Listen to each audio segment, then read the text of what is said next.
my parents modeled for me and my 6 siblings a life of service, principle, faith, and love.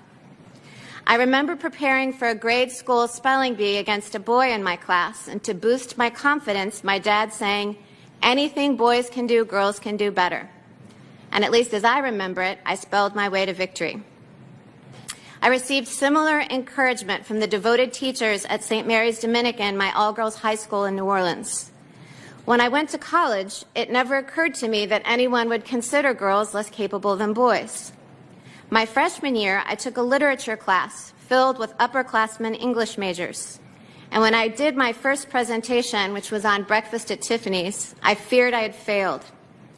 But my professor took the time to talk to me. She filled me with confidence about how well I had done, and she became a mentor. And when I graduated with a degree in English, she gave me Truman Capote's collected works as a gift. Although I considered graduate studies in English, I decided that my passion for words was better suited to deciphering statutes than novels. I was fortunate to have wonderful legal mentors. In particular, the judges for whom I clerked. The legendary Judge Lawrence Silberman of the D.C. Circuit gave me my first job in the law, and he continues to teach me today. He was by my side during my Seventh Circuit hearing. He swore me in at my investiture, and he's cheering me on from his living room right now. I also clerked for Justice Scalia, and like many law students, I felt like I knew the justice before I ever met him, because I had read so many of his colorful, accessible opinions. More than the style of his writing, though, it was the content of Justice Scalia's reasoning that shaped me. His judicial philosophy was straightforward. A judge must apply the law as it is written, not as she wishes it were. Sometimes that approach meant reaching results that he did not like. But as he put it in one of his best-known opinions, that is what it means to say that we have a government of laws and not of men. Justice Scalia taught me more than just law. He was devoted to his family, resolute in his beliefs, and fearless of criticism. And as I embarked on my own legal career, I resolved to maintain that same perspective. There's a tendency in our profession to treat the practice of law as all-consuming while losing sight of everything else. But that makes for a shallow and unfulfilling life. I worked hard as a lawyer and as a professor. I owed that to my clients, to my students, and to myself. But I never let the law define my identity or crowd out the rest of my life. A similar principle applies to the role of courts. Courts have a vital responsibility to the rule of law, which is critical to a free society. But courts are not designed to solve every problem or right every wrong in our public life. The policy decisions and value judgments of government must be made by the political branches, elected by and accountable to the people. The public should not expect courts to do so, and courts should not try. That is the approach that I have strived to follow as a judge on the Seventh Circuit. In every case, I have carefully considered the arguments presented by the parties, discussed the issues with my colleagues on the court, and done my utmost to reach the result required by the law, whatever my own preferences might be.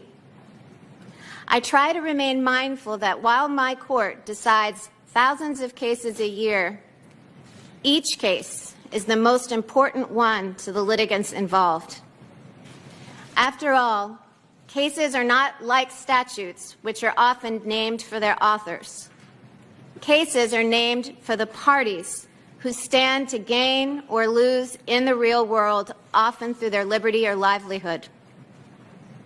When I write an opinion resolving a case, I read every word from the perspective of the losing party.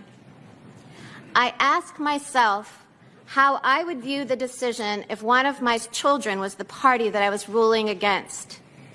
Even though I would not like the result, would I understand that the decision was fairly reasoned and grounded in law? That is the standard that I set for myself in every case, and it is the standard that I will follow so long as I am a judge on any court.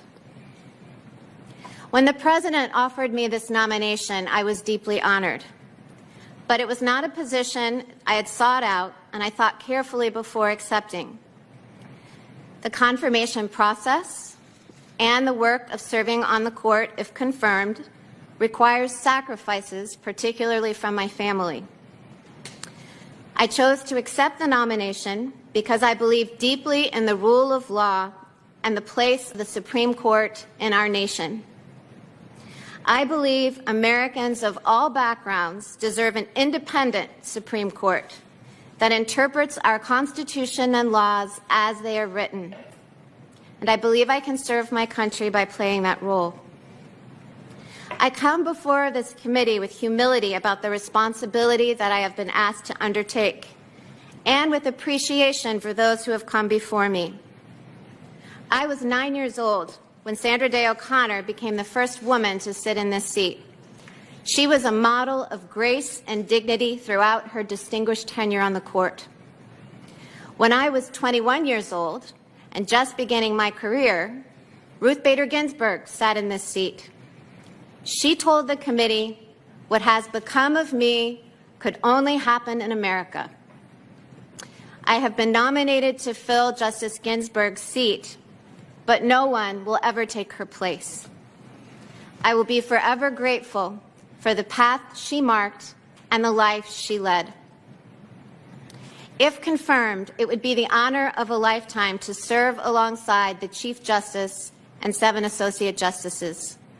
I admire them all and would consider each a valued colleague. And I might bring a few new perspectives to the bench. As the President noted when he announced my nomination, I would be the first mother of school-aged children to serve on the court. And I know that it would make Senators Young and Braun happy to know that I would be the first justice to join the court from the 7th Circuit in 45 years.